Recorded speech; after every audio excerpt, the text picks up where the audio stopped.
En los últimos meses de la Segunda Guerra Mundial, cuando muchos pensaban que el destino del conflicto ya estaba decidido, un pequeño grupo de pilotos mexicanos llegó al otro lado del planeta. No iban a Europa, no iban a defender una frontera cercana, no iban a participar en una guerra que México hubiera buscado. Iban a Filipinas, y allí, bajo un calor brutal, sobre selvas, montañas y posiciones japonesas escondidas, despegaron en uno de los cazabombarderos más duros de toda la guerra, el P-47 Thunderbolt. Pero esta no es solo la historia de un avión estadounidense, es la historia de cómo México, un país que durante años había tratado de mantenerse lejos de la guerra mundial, terminó enviando a sus propios hombres a combatir en el Pacífico. Es la historia del Escuadrón 201, las Águilas Aztecas, un escuadrón pequeño, casi olvidado fuera de México, pero con una misión enorme: llevar la bandera mexicana a una guerra lejana, volando una máquina tan pesada, tan resistente y tan brutal que sus propios pilotos la llamaban con una mezcla de respeto y cariño, el Jarro, porque el P-47 no era un caza elegante, no era fino como un Spitfire, ni famoso por su silueta perfecta como un Mustang. Era grande, ancho, pesado, casi excesivo, pero podía recibir castigo, cargar bombas, lanzar cohetes, disparar con 8 ametralladoras y volver a casa con agujeros donde otros aviones simplemente se habrían partido en el aire. Y para los pilotos mexicanos que llegaron a Filipinas en 1945, esa resistencia no era un detalle técnico, era la diferencia entre regresar o quedarse para siempre en una guerra que muchos de sus compatriotas apenas conocían. México no entró en la Segunda Guerra Mundial de un día para otro. Durante los primeros años del conflicto, el país intentó mantener una posición prudente. La guerra parecía lejana, Europa ardía, el Atlántico estaba lleno de submarinos, Japón avanzaba por Asia, pero para muchos mexicanos aquello seguía siendo una tragedia distante, hasta que la guerra llegó al mar. En 1942, submarinos alemanes atacaron petroleros mexicanos. Los nombres de aquellos buques, Potrero del Llano y Faja de Oro, se convirtieron en algo más que noticias. Fueron una señal clara. México podía intentar mantenerse apartado, pero la guerra ya no respetaba esa distancia. Después de esos ataques, el gobierno mexicano declaró el estado de guerra contra las potencias del eje.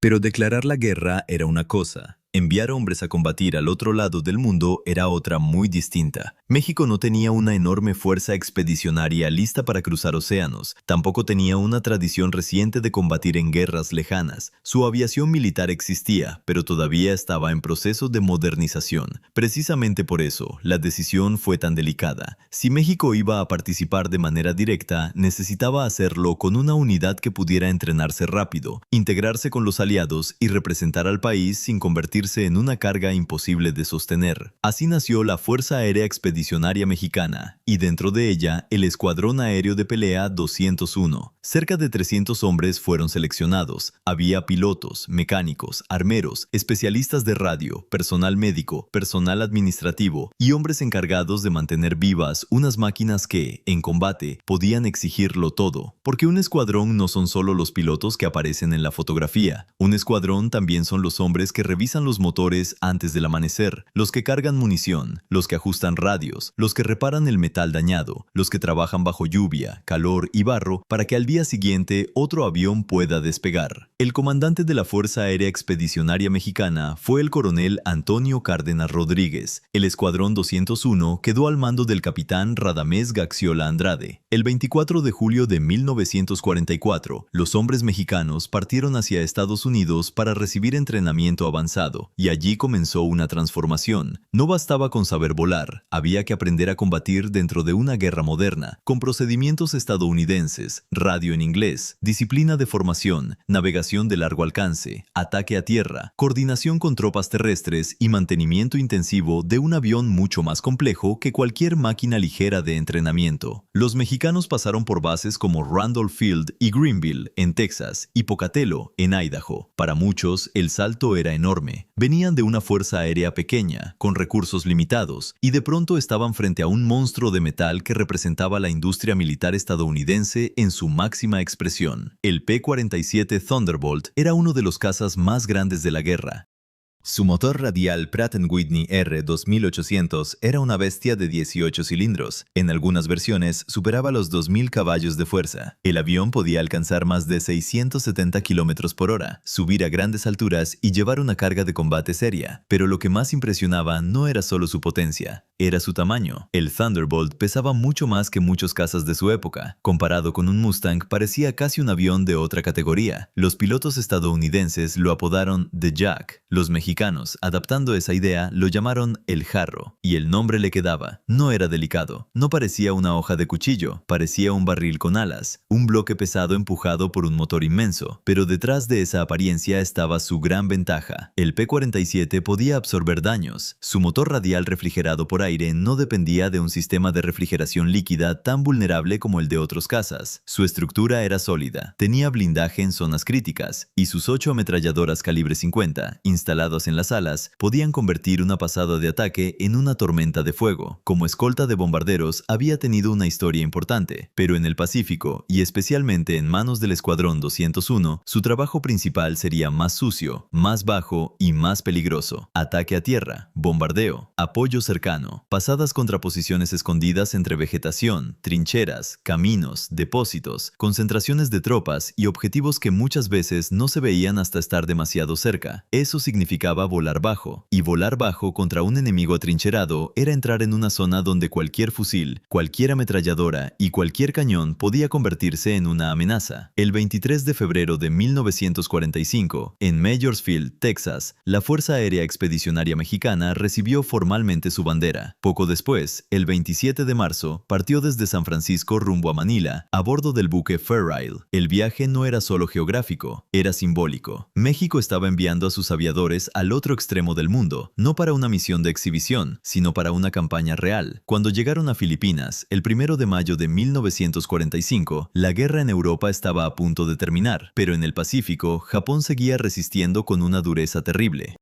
Las Filipinas ya habían visto años de ocupación, combate, hambre, destrucción y regreso aliado. La campaña de Luzón no era una película limpia de victorias rápidas. Era una lucha difícil en terreno complejo, con enemigos dispersos, posiciones ocultas y una mezcla agotadora de calor, humedad, barro y distancia. El Escuadrón 201 quedó establecido en la zona de Campo Clark, en lugares como Stotzenburg y Porac. Fue integrado al Grupo de Pelea 58, dentro del 5º Comando de Pelea de la 5ª Fuerza Aérea Estadounidense. En otras palabras, los mexicanos no llegaron como visitantes simbólicos, fueron encuadrados en una maquinaria aérea aliada que ya llevaba tiempo combatiendo en el Pacífico, y allí sus P-47 empezaron a llevar algo que los hacía distintos. Los aviones del Grupo 58 podían tener marcas comunes para identificarse en combate, pero los Thunderbolt mexicanos añadieron un toque propio, colores verdes, blancos y rojos en la cola, y la insignia mexicana junto a las marcas aliadas. En medio del Pacífico, esos aviones llevaban dos identidades al mismo tiempo, la de la fuerza aliada a la que estaban integrados, y la de un país que había cruzado el océano para estar allí. El 4 de junio de 1945, el Escuadrón 201 comenzó sus misiones de combate. No fueron misiones glamorosas, no eran duelos limpios contra cazas enemigos, con 2 aviones girando en el cielo hasta que uno caía. La realidad era otra. Los pilotos mexicanos atacaban objetivos en tierra, apoyaban a fuerzas aliadas, realizaban barridos, interdicción, escolta de convoyes y misiones de traslado en zona de combate. Muchos despegaron esperando enfrentarse a cazas japoneses. Pero el enemigo que más encontrarían no siempre estaba en el aire, estaba abajo, en la selva, en las colinas, en posiciones difíciles de detectar, en puntos donde una ráfaga desde tierra podía aparecer en el peor momento. El P-47 era adecuado para esa tarea porque podía cargar bombas y resistir daños, pero eso no lo hacía invulnerable. Además, era una máquina que exigía respeto desde el primer minuto. Su tamaño ayudaba en combate, pero también castigaba a quien lo trataba como un caza ligero. En despegue necesitaba pista, atención y mano firme. En aterrizaje, con peso, calor y cansancio, podía ser poco amable.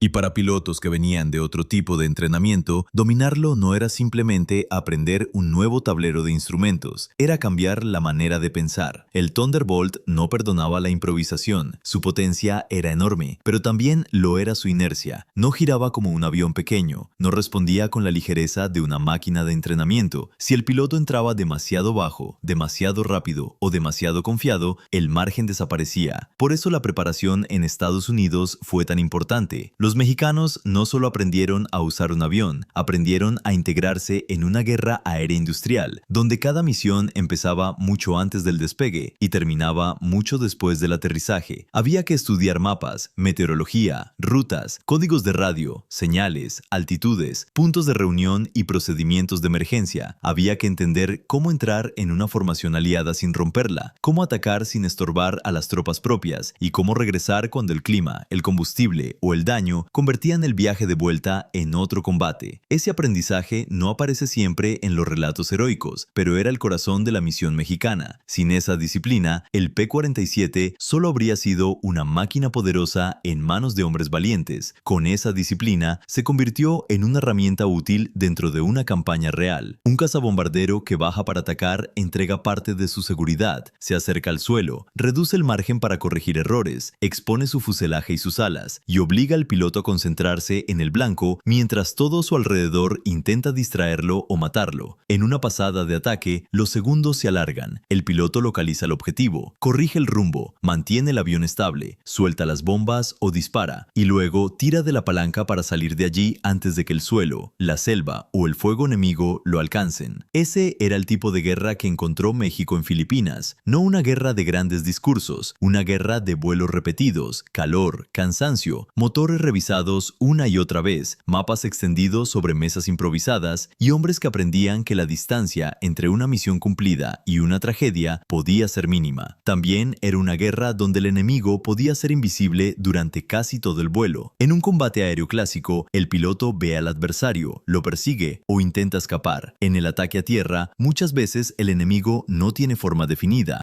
Puede ser una línea de árboles, una colina, una trinchera mal camuflada, un camino embarrado, un punto señalado en un mapa por las tropas que avanzan abajo. El piloto no siempre sabía si el objetivo estaba exactamente donde le habían dicho. No siempre podía distinguir entre sombra, vegetación y posición militar. Y aún así, tenía que decidir en segundos. Por eso, este tipo de misiones eran tan agotadoras. No había gloria sencilla. Había concentración, repetición y riesgo acumulado. Un vuelo podía terminar sin que el piloto hubiera visto un solo caza enemigo, pero eso no significaba que hubiera sido seguro. El peligro podía estar en una ráfaga desde tierra, en un error de navegación, en una bomba que no caía bien, en una nube que cerraba el regreso, en un motor que empezaba a fallar cuando el mar o la selva estaban debajo. Los registros mexicanos señalan 96 misiones de combate apoyando a las fuerzas terrestres aliadas. También se registraron miles de horas de vuelo en el Pacífico, incluyendo horas de combate, horas en zona de combate y entrenamiento previo. Otras fuentes describen casi 800 salidas individuales, porque cada avión que despega en una misión cuenta como una salida. La diferencia importa. No se trata de inflar cifras, se trata de entender cómo funciona la guerra aérea. Una sola misión puede incluir varios aviones, y cada avión, con su piloto, su carga, su ruta y su riesgo, suma una salida más. Parte de esas operaciones se concentró en Luzón. Allí, los Thunderbolt mexicanos atacaron posiciones japonesas y apoyaron el avance de fuerzas terrestres. En otros vuelos, los objetivos estuvieron más lejos, incluso hacia Formosa, la actual Taiwán. Algunas misiones podían durar muchas horas, y en el Pacífico, una misión larga no era solo cuestión de combustible, era cuestión de navegación, clima, fatiga, comunicación, mantenimiento y regreso. El avión podía ser resistente, pero el piloto seguía siendo humano. Sentado solo en la cabina, rodeado por ruido, calor, vibración y tensión, tenía que confiar en su entrenamiento, en su motor, en los hombres que habían preparado el avión y en la formación que volaba con él. El Escuadrón 201 también tuvo un símbolo curioso: Panchito Pistoles, el personaje de Disney inspirado en un gallo mexicano, asociado con los tres caballeros. Para algunos puede parecer un detalle ligero, casi extraño dentro de una guerra, pero los escuadrones necesitaban símbolos.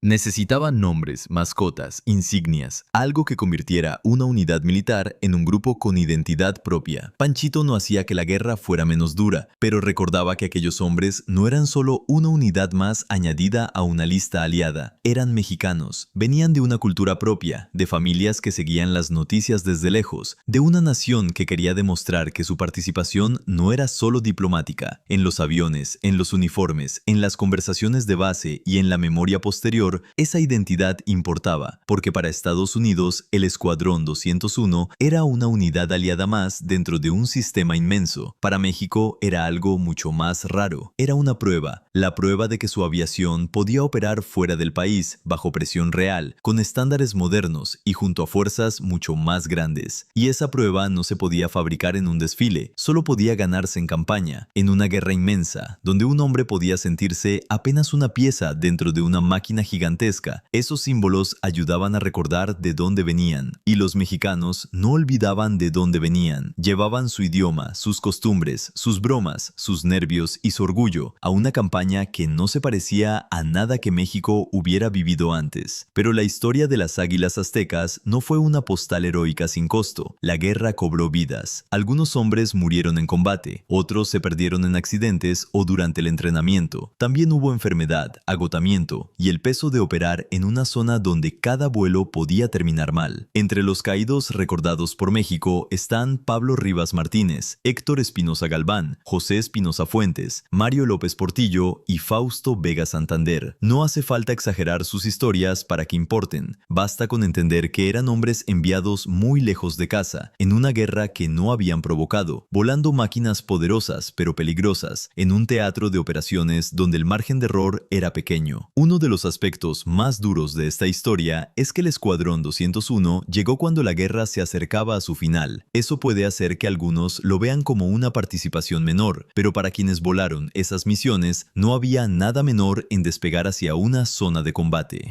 La guerra puede estar terminando en los mapas, pero si tú estás en el avión, si tú estás sobre el objetivo, si tú escuchas el motor vibrar y ves el terreno acercarse, la guerra no es pequeña, es completa. Y en el verano de 1945, todavía morían hombres en el Pacífico. En julio, cuando el grupo de pelea 58 se trasladó hacia Okinawa, el Escuadrón 201 permaneció apoyando operaciones en Filipinas. La unidad ya no estaba intacta, había pérdidas, cansancio y la presión de seguir operando con recursos limitados. Luego llegó agosto, Japón se rindió, la guerra terminó y los aviadores mexicanos que habían cruzado el océano para combatir en una campaña lejana iniciaron el camino de regreso. El 18 de noviembre de 1945, la Fuerza Aérea Expedicionaria Mexicana entró victoriosa en la Ciudad de México. Para el país fue un momento de orgullo. No era una fuerza enorme, no había cambiado por sí sola el curso de la guerra, pero había demostrado algo importante. México había podido organizar, entrenar, enviar y sostener una unidad aérea en un teatro lejano, integrada a operaciones aliadas reales, y eso tenía un peso enorme para la Fuerza Aérea Mexicana. El Escuadrón 201 se convirtió en una referencia de modernización, disciplina y experiencia internacional. Varios de sus pilotos y oficiales continuaron sus carreras y llegaron a ocupar cargos importantes, pero con el paso de los años, la memoria pública de aquella campaña se fue haciendo más pequeña. Parte de eso se entiende por el tamaño de la participación. México no envió divisiones enteras a Europa, no desembarcó en Normandía, no tuvo una campaña terrestre gigantesca que llenara libros de historia en todo el mundo. Su contribución militar directa fue pequeña si se compara con la de las grandes potencias, pero pequeña no significa irrelevante. Para un país, enviar hombres a combatir bajo su bandera tiene un peso que no se mide solo por estadísticas. La escala estratégica puede ser limitada, y aún así, la experiencia humana, política y militar puede ser profunda. El Escuadrón 201 dejó precisamente esa huella, una historia breve, concentrada y muy concreta, pero suficiente para demostrar que México también tuvo un capítulo aéreo propio en la Guerra Mundial. Fuera de México, mucha gente casi no sabe que México combatió en la Segunda Guerra Mundial. Y dentro del mundo de la aviación, el P-47 suele recordarse por sus campañas europeas, por sus pilotos estadounidenses, por sus misiones de escolta o por sus ataques en otros frentes. Pero en Filipinas, durante los últimos meses de la guerra, también hubo Thunderbolt con alma mexicana, aviones pesados, marcados con colores nacionales, volando sobre selvas lejanas, cargando bombas y regresando a pistas calientes y polvorientas. Eso es lo que hace especial esta historia. No es la historia del avión más bello, no es la historia del escuadrón más grande, no es la historia de una victoria espectacular en una sola misión, es la historia de una decisión difícil, de una unidad pequeña, de un avión enorme y de un grupo de hombres que llevaron a México a una guerra que estaba a miles de kilómetros de casa. El P-47 les dio potencia, protección y capacidad de ataque, pero el Escuadrón 201 le dio algo que ninguna ficha técnica puede medir: identidad. Porque un avión puede ser construido en una fábrica de Estados Unidos, con motor estadounidense, armas estadounidenses y manuales estadounidenses, pero cuando lo vuelan hombres mexicanos, con una bandera mexicana en la cola y una misión asignada a nombre de México, ese avión también se convierte en parte de otra historia, la historia de las Águilas Aztecas. Una historia breve, sí, pero real, y por eso merece ser recordada. Si te gustan estas historias de aviones olvidados, misiones difíciles y máquinas que terminaron siendo mucho más importantes de lo que parecían, suscríbete al canal. Aquí seguiremos rescatando relatos de la aviación militar que todavía tienen mucho que contar.